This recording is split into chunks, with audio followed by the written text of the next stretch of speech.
The video you're about to watch is from 2021. I was going through my Facebook memories and it popped up and I had to re-listen and I was like, God damn, this one needs to be shared a little bit more broadly. Keep in mind that this is about the passing of my grandmother and the way that it impacts how I spend my money as a result. So if you're not interested in talking about death, if you feel uncomfortable with people's emotion, this probably isn't going to be the video for you.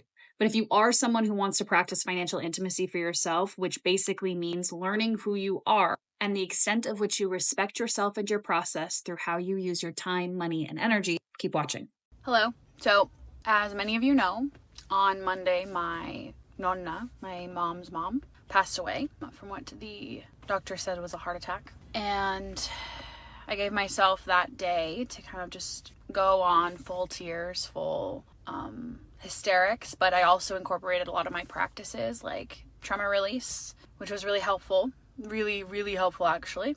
But obviously there's a lot more. It's not like you can process for a day and be done, right? And so on Tuesday, I decided that I was going to drive down to Vancouver and be with my mom and kind of get everything set in order because my grandfather passed away 4.5 years ago, my nonna this year, so now like a whole estate management is coming up, right? And it was important for me to be down here to support my mom, but also like to just not be alone while grieving my nonna. Tuesday, I drove down and I caught up with a friend in Williams Lake, which was really good. It was like a nice grounding, like a moment of grounding for me. And then head all the way down here. And if you haven't noticed, I've been really funny on Facebook. Like really funny. A lot of that is because I have some extreme resistance to feeling how I already feel. I don't mind the car beside me. It's a little unresonant to my mood right now, but one of the ways that I avoid my own energy, like the energy I have inside, is through humor. It's like one of my easiest tactics. It's super, like, it's my go-to because one, I'm hysterical, and two, it keeps me distracted. And so memes and jokes and funny reels and sharing that side of myself and sharing the ridiculous side of myself is a really great way to avoid the energy I already have. The energy that I have right now and what that's supposed to be for. And there's lots of different ways that we actually resist reality, right? And I talk about this a lot in Bankroll because resisting a reality is not willing to acknowledge the embodiment you presently have. And we do this in our traditional world, right? Like we say, oh, well, you got to leave your emotions at the door. You can't bring that here. You need to leave your emotions at the door, right? And you force people to bring a different state of being than what they actually have in reality, right? Or you've got people who don't want to look at their bank accounts as a resistance to the reality. You have people who don't want to acknowledge their time, a resistance to the reality. But energy is one that is culturally normal, right? It's culturally normal to ignore how we feel. It's culturally acceptable to dismiss our emotions. But not only that, it's culturally encouraged for us to avoid them. So humor is a really easy way for me not to grieve. And for me not to feel how I feel about now not having either one of my grandparents. But one of the other ways that I do that is spending. And I'm sure a lot of you can relate. That when you feel something you want to feel, you get your credit card and you go, okay, I'm heading to the mall now and I'm going to spend money. And sometimes it works. Sometimes you have enough willpower and will strength to shove whatever emotion you've got in your heart so far fucking down that you can spend $600 easy.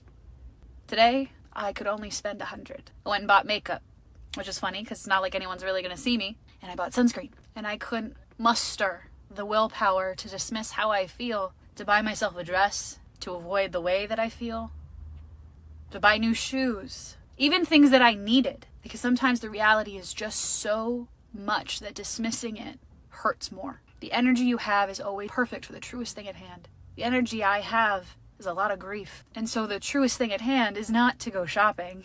It's not to go get a really nice silk dress just because it feels good on my skin. The truest thing at hand is not to gorge myself with food that doesn't feel good. See, grief itself has a very clear imprint of energy, of what it can be used for. And man, nothing that grieving energy can be used for is something we like.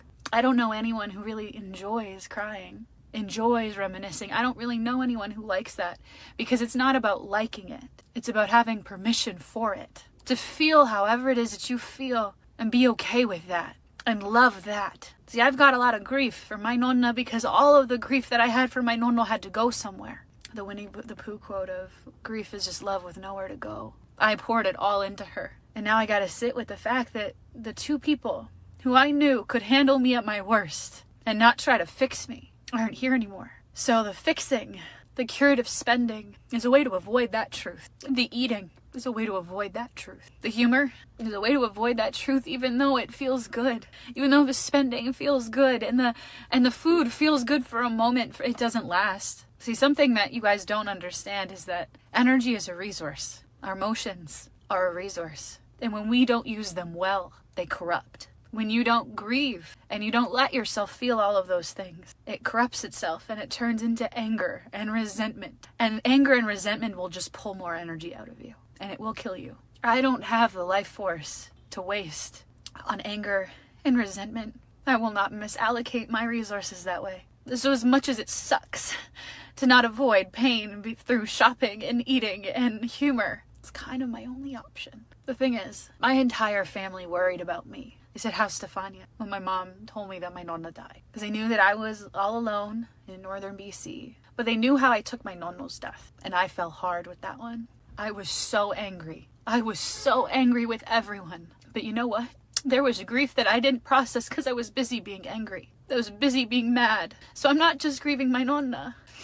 I'm grieving all that I didn't when my nonna died. And I'll tell you, I ended up getting a private investor for my nonno's funeral. I wrote a eulogy. I flew to Hawaii the day of his funeral. I did so much with willpower. And willpower was fueled with all of the anger I had. So yeah, I got a lot accomplished by avoiding how I feel. I did so much by leaving my emotions at the door. But now look, the truth always leaks through. You can't avoid it forever.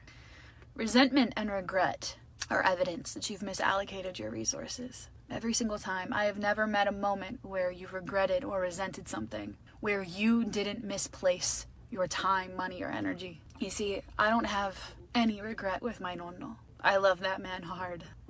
And I don't have any regret for my nonna. But I do have regret for how I processed things because I avoided doing it. See, the avoiding was the misallocation. And now I have no choice than just to let myself have it. And let you see me messy and see that how uncomfortable my discomfort makes you. Because some of you might watch this and feel so uncomfortable and want to save me, and I promise you, you would be saving me from using my resources well. If there's one thing that death has taught me very well, is that you only have the time you are allotted. And how you choose to use that is a reflection of who you think you are. I know so many people who have wasted years carrying regret and resentment and anger and frustration and never seeing their loved ones. Just that when that person dies, they can be upset about it. I tell you, how you use time says a lot about who you think you are. How you use time says a lot about your fucking ego. And then you make it other people's problem by how you used it. One of the hardest things for me is having to hear people tell me that they wish they would have seen my grandparents more, as if it's my problem, and I get hella victimized. And I have to work my hardest to let go of any regret there on their behalf, because none of my business. How you use time says a lot about who you think you are, and I'm not going to waste mine thinking that I'm better. I don't have the energy for it anymore. I don't have the energy to waste on misallocating anger. The crazy thing about grief too is that at some point, someone will probably say, "Oh, get over it. Move on." Well, you might be true at some point, but that point's not right now. And I don't see that point being anytime soon. Our time and our energies are such underestimated resources that we throw away based on egoic pursuits or ideas of who we should be. I'm done playing it cool. And I'm done playing nice. Because I am quite fucking messy. And I have a lot of feelings.